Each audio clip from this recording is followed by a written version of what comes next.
ታሪካችን የሚጀምረው የአሜሪካን አገር መናገሻ ከተማ በሆነችው ዋሽንግተን ዲሲ ከተማ ውስጥ ሲሆን ሉቃስ የተባለ አንድ የ16 ዓመት ልጅ ዲሲ ውስጥ ከሚገኙ የጋንግ ቡድኖች ውስጥ MS-13 ስለሚባለው የጋንግ ቡድን እየተረከልን እየሰማን ነው።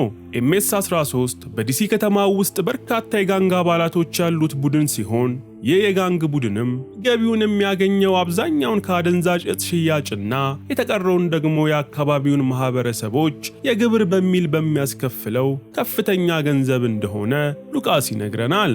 ሉቃስ ራሱም የMS-13 ጋንግ አባል ሲሆን ጠዋት እንደሌሎቹ የጋንግ አባላቶች አደንዛዥ ዕፅ ለሚፈልጉ ደንበኞቹ በሳይክል እየዞረ ዕፁን ካከፋፈለ በኋላ ጄስተር ለተባለው የበላይ ኃላፊው ገንዘቡን ወስዶ ያስረክባል።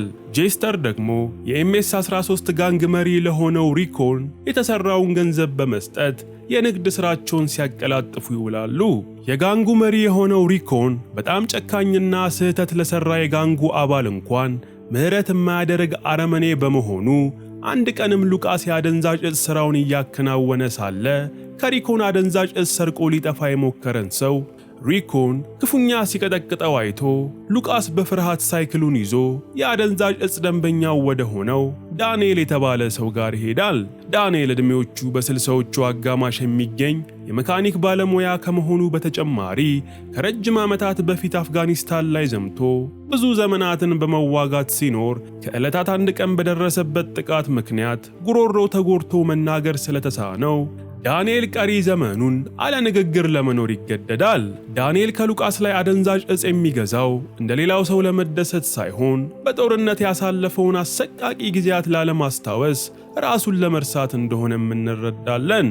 ያን ቀንም ሉቃስ ዕፁን ይዞለት ሲመጣ ዳንኤል ለሉቃስ ከገንዘብ በተጨማሪ መጽሐፍ እንዲያነብ ቦርሳው ውስጥ ይከትለትና አሁን ያለበትንም ሕይወት እንዲያቆም ጽሑፍን ወደ ድምፅ በሚቀይር የሞባይል አፕሊኬሽን ተጠቅሞ ሉቃስን ይመክረዋል።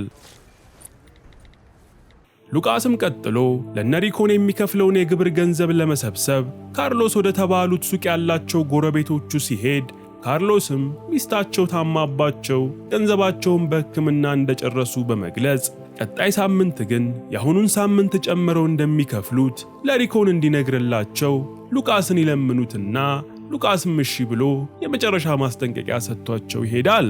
እነ ሪኮን ቤትም የሪኮን እህት ጋብርኤላ ልታገባ በመሆኑ የሰርጉን ስነ ስርዓት የሚመሩት ቄስ ሪኮን ቤት በመምጣት ሰርጉን መከወን ያለበት ቤተክርስቲያን እንደሆነ ቢነግሩትም ትዕቢተኛው ሪኮ ግን ቄሱን የሚያስፈልገውን ስነ ስርዓት በሙሉ ቤቱ እንዲፈጽሙ በመንገር ቤተክርስቲያን እንደማይሄድ ያሳውቃቸዋል። ሉቃስም ሽያጩን ቀጥሎ ወደ ሌላ ሰፈር ሲሄድ እዛ ታናሽ ወንድሙ ሚጌልን በማግኘቱ ይበሳጭና ሚጌልን ትምህርት ቤት ቀርቶ እዚህ ምን አባቱ እንደሚሰራ ሲጠይቀው ሚጌልም እሱም ዕፆችን እንዲሸጥ በMS-13 የጋንግ አባላት እንደተመለመለ ለወንድሙ ሉቃስ ይነግረዋል። ሉቃስም ይህንን ሲሰማ ንዴቱ የበለጠ ቱግ ብሎ ሚጌልን አንገቱን ይዞ በማንጠልጠል እያንቀለቀለ ወደ ትምህርት ቤት ሲወስደው ሚጌል ግን እኔም እንዳንተ ሥራ መስራት ነው የምፈልገው ብሎ ሉቃስ ላይ ይነጫነጭበታል። ሆኖም ግን ሉቃስ ሚጌልን ምንም ሳይመልስለት ትምህርት ቤት በማድረስ 9 ሰዓት መጥቶ እንደሚወስደው ነግሮት ጥሎት ወደ ሥራው ይመለሳል። ያን ቀንም ዳንኤል መንገድ ላይ ወክ እያደረገ ሳለ መካኒክነት የሚሰራበትን ቤት ያከራዩት ሰውዬ ሴት ልጅ የሆነችው አና ከሕፃን ልጇ ጋር ያገኙትና አብረው ወክ ማድረግ ሲጀምሩ አናም ዳንኤልን አደንዛዥ ዕፅ ሲጠቀም ስላየችው እሱን ነገር እንዲያቆም ትመክረዋለች። እነ ሪኮን ጋር ደግሞ ሪኮን የእህቱ ጋብርኤላ ባል የሆነው ቶማስ የተባለው ልጅ ከነቤተሰቡ ለሰርጉ ስነ ስርዓት ወደ ሪኮን ቤት በመምጣታቸው ሪኮን ሞቅ ባለ ሰላምታ ተቀብሏቸው ሲያበቃ ወደ ቤት አስገብቷቸው ባልየው ቶማስን ምን እንደተማረና ምን ላይስ እንደሚሰራ እንደ መርማሪ ፖሊስ በማናዘዝ መጠየቅ ይጀምራል። ዳንኤል ደግሞ ከአና ጋር ከተለያየ በኋላ ወደ አንድ ዕቃ መሸጫ ጋር ቆሞ ሳለ ለሪኮን የሚሰሩ ጋንጎች መጥተው ምንም ሳያደርጋቸው ከመሬት በመነሳት ነገር በመፈለግ መጠጥ ይደፉበታል። ይሄ ራሱ አልበቃ ብሏቸው ዳንኤል ከሉቃስ የገዛውን አደንዛዥ ዕፅ ስለወሰዱበት ዳንኤል መጥፎ ጊዜውን እንዲረሳ የሚያደርገውን ነገር በመነጠቁ ጋንጎቹን ይፋለማቸውና ያጠቁትን ሰዎች ደብድቦ ይጥላቸዋል። በድብድቡ ወቅት ግን ዳንኤል የጦርነት ዘመን ትዝታው ተቀስቅሶበት መተንፈስ እስኪያቅተው ድረስ በጭንቀት ሲንቆራጠጥ ቆይቶ በመጨረሻም ተረጋግቶ ቁጭ ይላል። ያን ቀንም ሉቃስ ካርሎስ የተባለው ሱቅ ያለው ሽማግሌ ግብር ከፋይ የተወሰነ ጊዜ እንዲሰጠው የነገረውን መልእክት ለሪኮን ሊነግረው ሲሄድ ሪኮን ሉቃስን እንደ ታናሽ ወንድሙ ይወደው ስለነበር የእህቱ ገብርኤላ ሰርግ ላይ እንዲለብሰው ለሉቃስ የሚያምር ሱፍ በስጦታ ይሰጠዋል። ሉቃስም በስጦታው በጣም ተደስቶ ሪኮንን ካመሰገነው በኋላ ቀጥሎ ደግሞ ወንድሙ ሚጌል የሱን ፈለግ በመከተል ዕፅ አዘዋዋሪ ሊሆን እንደሆነ ለሪኮን ገልጾለት የጋንግ አባላቶቹ ወንድሙ ሚጌልን እንደዚህ አይነት ነገር ውስጥ እንዳይከቱበት እንዲነግርለት ሪኮንን ተለሳልሶ ይጠይቀዋል። ሉቃስም በመቀጠል ካርሎስ የተባሉት ባለሱቅ ለሱ የሚከፍሉትን ገንዘብ ባሁኑ ስለሌላቸው 1 ሳምንት እንዲሰጣቸው እንደለመኑት ለሪኮን ሲነግረው ሪኮንም ለሰውየው 1 ሳምንት ብቻ ለመስጠት ይስማማል። ከዚህም በኋላ ሪኮን ሉቃስን አንድ ሥራ እንዲሰራለት እንደሚፈልግ ገልጾለት ሲያበቃ 2 ጥቅል አደንዛዥ ዕፅ ለሉቃስ በመስጠት እሱንና ለሱ የሚሰሩ ሰዎችን ኤፍቢአይ በጥብቅ እየተከታተላቸው ስለሆነ ሉቃስ ይህንን ዕፅ ስፓይደር ለተባለው ሌላ የጋንግ ቡድን መሪ እንዲያደርስ ሉቃስን ያዘዋል። ሉቃስም የተባለውን ለመፈጸም የታሸገውን ዕፅ ተቀብሎ እንደወጣ ጄስተር የተባለው የሪኮን ቀኝ እጅ ሉቃስ ይህንን ሥራ በብቃት እንደማይወጣው ለሪኮን ቢነግረውም ሪኮን ግን በሉቃስ ላይ እምነት እንዳለው ለጄስተር ያሳውቀዋል። ሪኮንም በዚህ ሳያበቃ የሉቃስ ታናሽ ወንድም የሆነው ሚጌልን ከዚህ በኋላ ማንም ሥራ እንዳያሰራው በማዘዙ ጄስተር እየተበሳጨም ቢሆን በሪኮን ሐሳብ ይስማማል። ሉቃስም ዕፁን በመያዝ በሳይክል ስፓይደር ወዳለበት ቦታ መሄድ ሲጀምር ቻቫ የተባለ ለሪኮን የሚሰራ ትንሽ ልጅ ሚጌል የጋንግ አባል ለመሆን የሚያስችለውን የመጨረሻ ሥርዓት ሊፈጽም እንደሆነ ለሉቃስ ስለነገረው ሉቃስ ወንድሙ ሚጌል አለበት ወደ ተባለው ቦታ እየከነፈ ይሄዳል። በጋንጎቹ ሕግ መሠረትም አንድ ሰው የጋንግ አባል ከመሆኑ በፊት ጠንካራ ከሚባለው የጋንጉ አባል ቢያንስ 13 ያህል ጊዜ እየተቆጠረ ተደብድቦ ምቱን መቋቋም መቻል ስለነበረበት ትንሹ ሚጌልም አልቫሬዝ በተባለው የጋንጉ አባል ሊደበደብ ቆሞ ሳለ ሉቃስ በቦታው ይደርሳል። ሉቃስም ወንድሙ ሚጌልን ከአልቫሬዝ ለማስጣል ቢሞክርም የአልቫሬዝ ጓደኞች ግን ሉቃስን ጥፍር አድርገው በመያዛቸው ትንሹ ሚጌል በጠንካራው አልቫሬዝ 13 ጊዜ በኃይል ከተደበደበ በኋላ ሚጌል መሬት ላይ ይዘረራል። ሪኮንም ቤቱ የሰርግ ሥነ ሥርዓቱ ተጧጡፎ ሲቀጥል የሪኮ እህት የሆነችው ሙሽራዋ ጋብርኤላም ነጭ ልብሷን ለብሳ ሪኮን ጋር ትመጣና ሪኮንም እህቱ አምሮባት በማየቱ እጅግ በጣም ደስ ይለዋል። ሉቃስም ታናሽ ወንድሙ ሚጌልን ከዚህ ቀን በኋላ ዲሲ ውስጥ እንዳይኖር በመወሰን ሌላ ከተማ ወደምትገኝ ዘመዳቸው ሊልከው ሳይክሉ ላይ አሳፍሮት ሳይክሉን እየነዳ ሲሄድ መንገድ ላይ ዳንኤል በመኪና ሲሄድ አግኝቷቸው ሚጌል ምን ሆኖበት እንደሆነ በምልክት ሉቃስን ሲጠይቀው ሉቃስ ግን ተናዶ ስለነበር ለዳንኤል ሳይመልስለት ጉዞውን ይቀጥላል።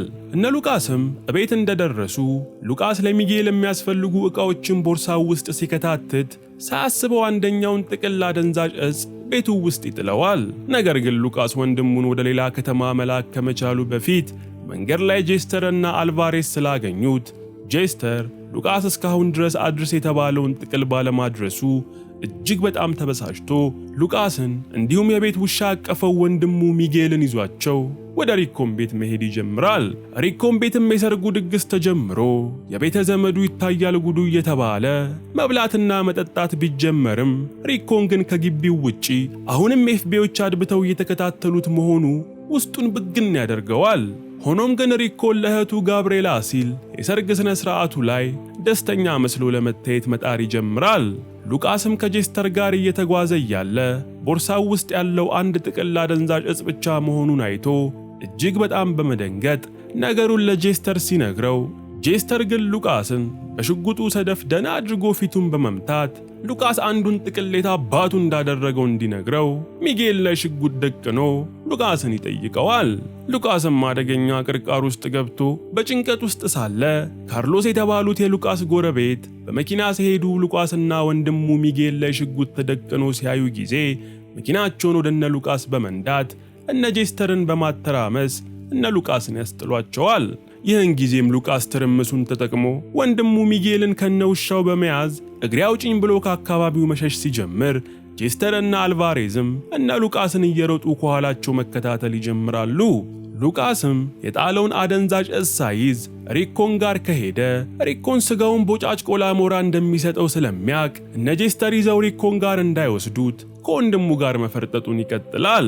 ከደቂቃዎችም ሩጫ በኋላ እነ ሉቃስ በለስ ቀንቷቸው ዳንኤልን መንገድ ላይ መኪና አቁሞ ስላገኙት ፈጥነው ዳንኤል መኪናው ውስጥ በመግባት ከዚያ አካባቢ ይዟቸው በቶሎ እንዲጠፋ ይለምኑትና ዳንኤልም ምንም ሳያንገራግር መኪናውን በፍጥነት እየነዳ መሄድ ይጀምራል። በዛው ቅጽበት ግን ከዳንኤል መኪና ፊት ለፊት መሳሪያ የታጠቁ ሁለት ሰዎች በሞተር ሳይክል በመምጣት ወደ ዳንኤል መኪና አከታትለው ሲተኩሱ ጥይቱ የሚጌልን ውሻ ይመታትና የሚጌል ውሻ ትሞታለች።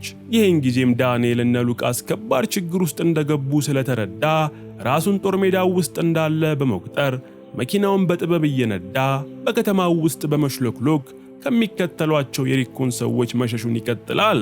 ከረጅም የሌባና ፖሊስ ከሚመስል መሳደድ በኋላ ዳንኤል ከአሳዳጆቹ ማምለጥ ቢችልም በዛው ሂደት ግን የሱም መኪና ተጋጭታ ዳንኤል ራሱን ሲስት፣ ሚጌል ደግሞ የተወሰነ ጉዳት ይደርስበታል። ዳንኤል ራሱን በሳተ ወቅት ጦር ሜዳ እያለ ያፈሰሰው የሰው ደም እንዲሁም የቅርብ ጓደኞቹ ሞቶች እንደ ካሴት በአእምሮ ሲያጠነጥኑ ቆይተው በመጨረሻም ዳንኤል ወደ ራሱ ተመልሶ ሉቃስንና ሚጌልን ይዟቸው ወደ ቤቱ ይሄዳል። ዳንኤል ቤቱ እንደደረሰ ለሚጌል እርዳታ አድርጎለት ሲያበቃ ሉቃስ በዳንኤል ብቃት ተገርሞ እንደዚህ መኪና በብቃት መንዳት የት እንደለመደ ቢጠይቀውም ዳንኤል ግን ለሉቃስ ምንም ሳይመልስለት ይቀራል። ጄስተርም በበኩሉ ሰርግ ላይ ወደ ነበረው ሪኮን ተመልሶ በመሄድ ሉቃስ ለስፓይደር አድርስ የተባለውን ዕቃ እንዳላደረሰና ዕቃውን ይዞ መጥፋቱን ሲነግረው ጊዜ ሪኮንም እንደ ወንድሙ በሚወደው ሉቃስ እንደተከዳ አስቦ ጄስተር ሉቃስን በደንብ መከታተል ባለመቻሉ በጣም ይጮህበታል። ቀጥሎም ሪኮን ጄስተርን አባላቶቻቸውን በሙሉ በመሰብሰብ ሉቃስን ከነያዘው ጥቅል አንጠልጥለው እንዲያመጡለት ስላዘዘ ጄስተር ወደ ሥራው ይገባል። ሉቃስም በበኩሉ ሪኮን እንዳይገድለው ከፈለገ ሁለቱንም ጥቅል ዕጾች ለሪኮን ማስረከብ እንዳለበት እያሰበ ባለበት ሰዓት ይህን ጊዜም ሉቃስ ሁለተኛውም ጥቅል መጥፋቱን ለዳንኤል በመንገር ቅድምና ጄስተር እያሳደዷቸው ስለነበር ሁለተኛውን ጥቅል መኪናው ውስጥ ጥሎት እንደወረደ እርግጠኛ በመሆኑ የዳንኤል መኪና ተጋጭቶ ወደ ቆመበት ስፍራ ፈጥኖ ይሄዳል። ነገር ግን እዛ ሲደርስ የዳንኤል መኪና በእሳት ተያይዞ እየነደደ ስለነበር ሉቃስ በሚነደው መኪና በኩል አጮልቆ ሲመለከት ጥቅሉ በእሳት እየነደደ እንደሆነ ቢመለከትም ነገር ግን ጥቅሉ እሱ እንዳሰበው አደንዛዥ ዕፅ ሳይሆን የተጠቀለለ ብዙ ገንዘብ እንደሆነ ሉቃስ ይመለከታል። አመሻሽ ላይ ደግሞ የሪኮ እህት ሰርግ ላይ ስፓይደር የተባለው የነሪኮን ተቀናቃኝ የጋንግ መሪ በመምጣቱ ሪኮን ስፓይደርን ሰላም ካለው በኋላ ይዞት ወደ ቢሮው ይገባል።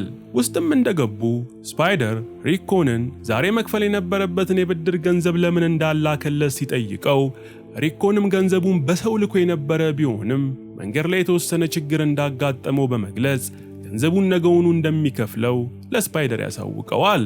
ሉቃስም ወደ ዳንኤልና ወንድሙ ሚጌል በመመለስ የዳንኤል መኪና ስለነደደ ጥቅሉን ማውጣት እንዳልቻለ ነግሯቸው፣ ነገር ግን ጥቅሉ ውስጥ ያለው አደንዛዥ ዕፅ ሳይሆን የታሰረ ብዙ ገንዘብ እንደሆነ ይነግራቸዋል።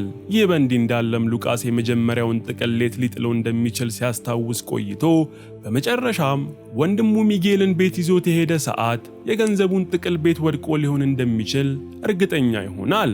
ሉቃስም ከሚጌል ጋር ወደ ቤቱ በመሄድ ገንዘቡን ሊያመጣ ሲል ዳንኤል ሉቃስና ሚጌል ጉዳት እንዳይደርስባቸው በማሰብ ወደ ቤታቸው እንዳይመለሱ ሊያስጠነቅቃቸው በመሞከር ላይ ሳለ ሉቃስ ዳንኤልን ከዚህ በኋላ አታስፈልገንም በማለት ደንፍቶበት ወንድሙን ይዞ ይሄዳል።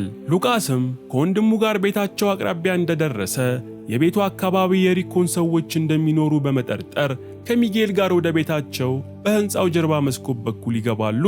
ነገር ግን ገና ውስጥ ከመግባታቸው የሉቃስ ጎረቤት እንዲሁም የሪኮን የጋንግ አባል የሆነው ቻቫ ቢያያቸውም ነገር ግን ቻቫ እዚህ መሆናቸውን ለማንም እንደማይናገር ቃል ይገባላቸዋል። አትመኑት የተመታው ፍራም ልጅ።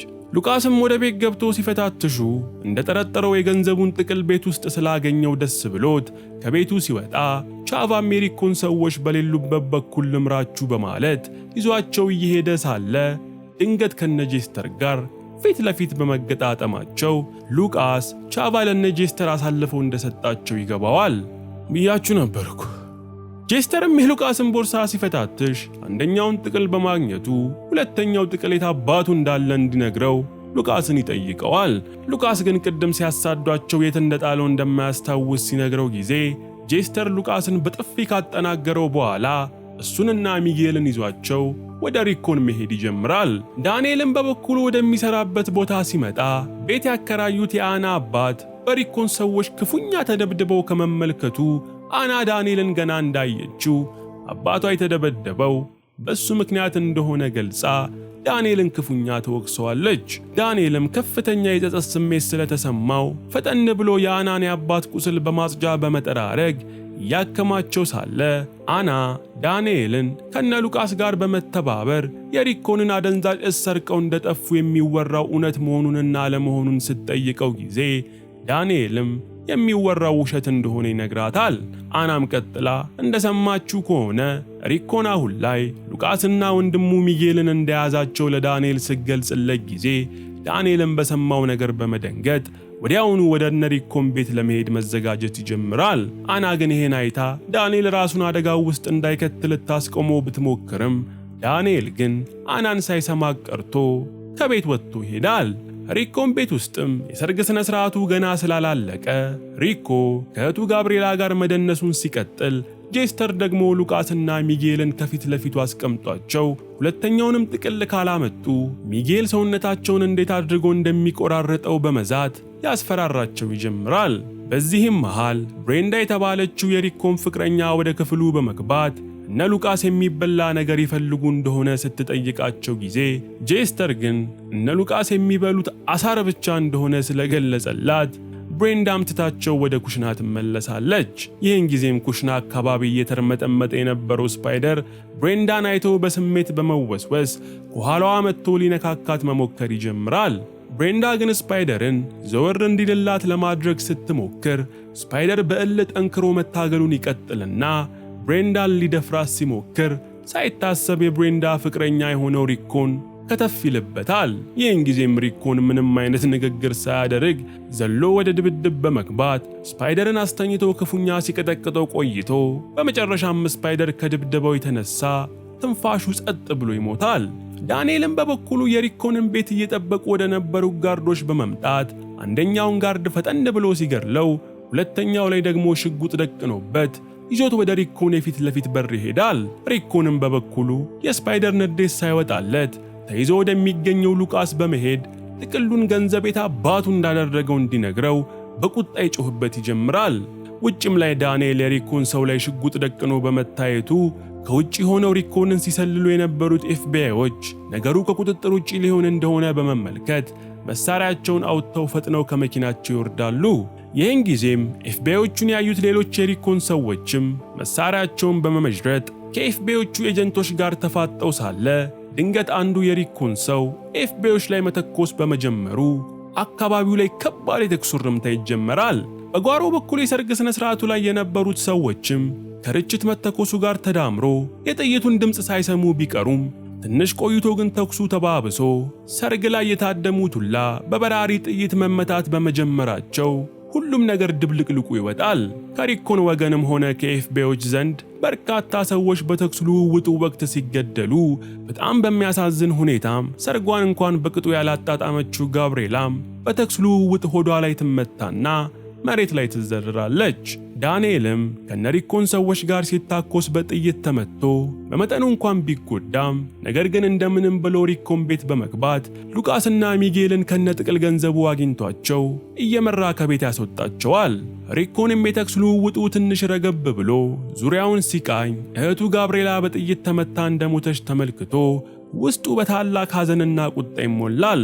ዳንኤልም ከነ ሉቃስ ጋር በመሸሽ ከከተማ የሚያስወጣቸው ባቡር ጣቢያ ጋር እንደደረሱ ጄስተርም ከኋላ ሲያሳዳቸው ኖሮ እነ ሉቃስ ላይ በመድረስ ይዘውት እየሄዱ ያሉትን ገንዘብ እንዲሰጡት ሽጉጥ ደቅኖ ይጠይቃቸዋል። በዛው ወቅትም ሪኮንም ሽጉጡን ይዞ ጄስተር እነ ሉቃስ ያስቆማቸው ቦታ ቢመጣም ነገር ግን ዛሬ ከራሱ በላይ አብልጦ የሚወዳት እህቱን በመነጠቁ ምክንያት ሁሉ ነገር ትርጉም አጥቶበት ሉቃስንና ሚጌልን ዛሬውኑ ከተማ ለቀው እንዲወጡና ሁለተኛ አይናቸውን እንዳያይ ያስጠነቅቃቸዋል። ይህ የሪኮ ውሳኔ ግን ጄስተርን ከመጠን በላይ ስላስቆጣው ጄስተር ሪኮን ላይ ሲጮህበት ቆይቶ ማንም ባላሰበውና ባልጠበቀው ሁኔታ ጄስተር የሪኮንን ጭንቅላት በጥይት ብሎ መሬት ላይ ይደፋዋል። ቀጥሎም ጄስተር ሽጉጡን ወደ እነ ሉቃስ በመደቀን ገንዘቡን እንዲያመጡ ሲጮህ ጊዜ ዳንኤል ገንዘቡ እሱ ጋር እንዳለ በማሳየት ከሚጌል ጃኬት ጋር ጠቅልሎ የያዘውን ገንዘብ ለጄስተር ያሳየዋል። ሆኖም ግን ዳንኤል ለጄስተር እነ ሉቃስን በሰላም እንዲለቃቸውና እሱ ገንዘቡን እንደሚወረውርለት በምልክት በማሳየት ዳንኤል እርሱ ጋር የነበረውን የሚጌልን ጃኬት ለነ ሚጌል ወርውሮ ስለሰጣቸው ሉቃስ ወንድሙ ሚጌልን ይዞ ከአካባቢው ይፈተለካል። እነ ሉቃስ ከሄዱ በኋላ ዳንኤል ጥቅሉን ገንዘብ ወደ ጄስተር ወርውሮለት ጄስተር ጥቅሉን ሲመለከተው በውስጡ ምንም አይነት ገንዘብ እንደሌለ ያያል። ጄስተርም በቁጣ በመንበልበል ገንዘቡ የት ነው በማለት ዳንኤል ላይ ሲጮህ ቆይቶ ዳንኤልም በጥይት ሊገድለው የተዘጋጀ እያለ ጄስተር ሳይታሰብ ጓደኞቹን ቅድም በመክዳቱ በተጸጸተው ቻቫ በተተኮሰ ጥይት ይመታና ጄስተር ወደ ገሃነም ይጓዛል። ሚጌልና ሉቃስም ከዲሲ ከተማ የሚያስወጣቸው ባቡር ላይ በመሳፈር መሄድ ሲጀምሩ ሚጌል ዳንኤል የሰጠውን ጃኬት ኪስ ድንገት ሲመለከት በውስጡ በርካታ $1000 እንዳሉትና ከሰዓታት በፊት ዳንኤል ከጥቅሉ ውስጥ ገንዘቡን በማውጣት የጃኬቱ ኪስ ውስጥ እንደከተተለት ይረዳል። በመጨረሻ ሚጌል ገንዘቡን ለሉቃስ ሲያሳየው ጊዜ ሉቃስም ከመጠን በላይ በመደሰት ገንዘቡን ቦርሳቸው ውስጥ ከተው ወደ ሌላ ከተማ በመሄድ ስለሚጀምሩት ከወንጀል የጸዳ አዲስ ሕይወት ማሰብ ሲጀምሩ እያየናቸው ታሪካችን ያልቃል።